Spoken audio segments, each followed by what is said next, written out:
உத்திரமேரூர் மீனாட்சி அம்மன் கல்லூரியின் 24ஆம் ஆண்டு துவக்க விழா மற்றும் முதலாம் ஆண்டு மாணவர்கள் வரவேற்பு விழா நடைபெற்றது. காஞ்சிபுரம் மாவட்டம் உத்திரமேரூர் மீனாட்சி அம்மாள் கலை மற்றும் அறிவியல் கல்லூரியின் 24ஆம் ஆண்டு துவக்க விழா மற்றும் இந்த ஆண்டு புதிதாக சேர்ந்த முதலாம் ஆண்டு மாணவ மாணவிகளை வரவேற்கும் விழா நடைபெற்றது.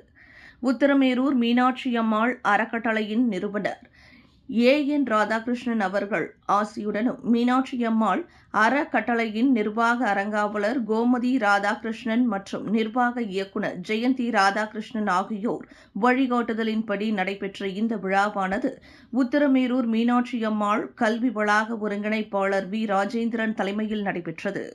மீனாட்சி அம்மாள் கலை மற்றும் அறிவியல் கல்லூரியின் முதல்வர் டாக்டர் தனசேகரன் குத்துவிளக்கு ஏற்றி வைத்து விழாவை துவக்கி வைத்து சிறப்புரையாற்றினார். இதில் அந்த கல்லூரியின் அனைத்து துறை பேராசிரியர்களும் அந்தந்த துறை சார்ந்த ஆலோசனைகளை மாணவ மாணவிகளுக்கு வழங்கினர். இந்த விழாவில் அந்த கல்லூரியின் மாணவிகளின் கலை நிகழ்ச்சிகள் நடைபெற்றது.